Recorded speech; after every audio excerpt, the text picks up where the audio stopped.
Olha só, vamos virar a página e ficar por aqui porque a gente vai falar de saúde. Os casos de Covid-19 voltaram a aumentar no país. Santa Catarina atingiu o maior número de casos ativos em 4 meses, provocado pela circulação de uma nova variante do coronavírus. Nós estamos conectados com o Dr. Felipe Dalpisol, que é médico pneumologista e pesquisador. Muito boa tarde, doutor. Seja bem-vindo ao Ver Mais. Boa tarde a todos. Obrigado pelo espaço. É um prazer estar aqui com vocês. Importantes esclarecimentos, porque a gente ouve as pessoas falar na rua, isso não. Aqui o doutor Felipe vai explicar pra gente o que é essa variante e qual o sintoma que ela tem causado nos pacientes positivados. Desde o início da Covid, a gente teve uma série de variantes. Essa última variante, que é predominante no último ano, que é a variante Omicron, nesse último mês, apresentou uma subvariante ou algumas subvariantes dela que é mais transmissível que a variante original e por isso teve um aumento no número de casos nesses últimos meses. Do ponto de vista sintomatológico, ela é muito parecida com as variantes anteriores. Ela, na maior parte dos casos, dá uma síndrome gripal leve e em alguns casos, principalmente em pessoas mais vulneráveis, como idosos, imunossuprimidos e crianças muito jovens, pode, como as outras variantes, dar sintomas mais graves e aumentar o número de hospitalizações. Agora, doutor, quem fez as vacinas, inclusive as 2 doses de reforço, está protegido? Sem dúvida. Quanto mais avançado no esquema vacinal, mais protegida está a pessoa. Então, se comparado com o indivíduo sem esquema vacinal ou com o esquema vacinal incompleto, a pessoa com o esquema vacinal completo é mais protegida. Entretanto, sim, se conhece que essas subvariantes elas têm um pequeno escape à proteção causada pelas vacinas. Tanto é que nos Estados Unidos já existem vacinas que contemplam também no seu blend a variante Omicron, muito parecido com o que acontece com a influenza, mas sem dúvida alguma a vacinação ainda é a melhor maneira de se proteger contra formas graves, tanto das variantes originais como dessas novas variantes. Sim, doutor, agora tem um perfil dos pacientes que estão contraindo a doença agora? Você tem analisado alguma coisa diferenciada? Desde a Omicron, desde o surgimento da prevalência da Omicron, via de regra, os indivíduos que necessitam hospitalização ou que necessitam internação em terapia intensiva são indivíduos com algum grau de comorbidade, predominantemente comorbidades clínicas graves, idade avançada ou doenças que cursam com imunossupressão. Diferentemente das outras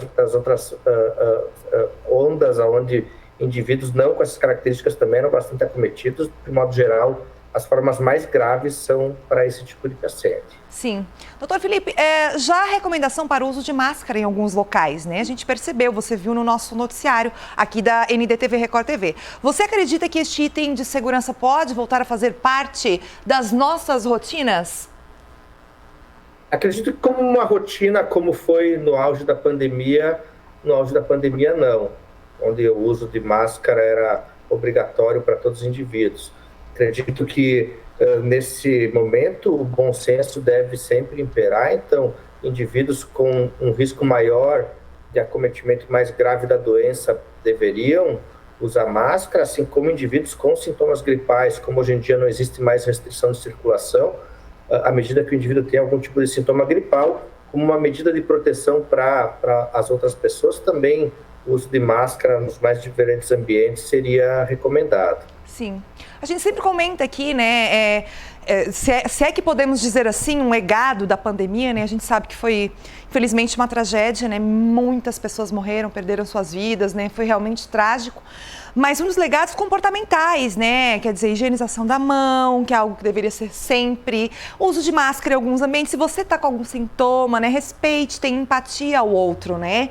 E daí vem o que o doutor veio falar agora, né? É sempre bom a gente destacar. Doutor, para finalizar, eu gostaria muito da sua fala com relação assim, ó. Eu vejo que as pessoas têm dúvida. Apareceu um sintoma gripal.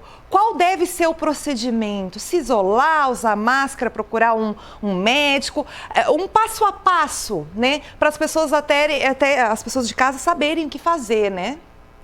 Perfeito. Acho que o primeiro conselho é vacinação com o esquema completo. À medida que uma pessoa é vacinada e tem sintomas gripais leves, a rotina dela não necessariamente tem que ser modificada, exceto essas questões ambientais de higiene, de lavagem de mãos mais frequentes, uso da máscara, evitar contato com indivíduos de maior risco, deixar os ambientes arejados, coisas que usualmente já deveriam ser feitas independente da presença ou não da Covid, mas reforçando que essas coisas ainda são importantes para se proteger e para proteger os outros. À medida que o indivíduo tenha seja de um grupo de risco, aonde hoje em dia, inclusive pelo SUS, já há disponibilidade de antivirais para tratamento da Covid, para evitar formas mais graves, ou indivíduos com sintomas mais intensos devem procurar o atendimento médico, primeiramente para fazer a confirmação diagnóstica, posteriormente para usar antiviral, se esse for o caso, e para tomar as precauções necessárias de evitar as formas mais graves da doença. Dr. Felipe Dalpisol, médico pneumologista, pesquisador, ótima entrevista, ótimo esclarecimento ao nosso público. Muito obrigada e volte sempre. Obrigado, agradeço o espaço para esse tema tão importante, sempre à disposição. Valeu. Isso aí, gente, vamos se cuidar, tá? A nova onda tá aí, mas a gente tem que se cuidar, vai dar tudo certo, tá bom?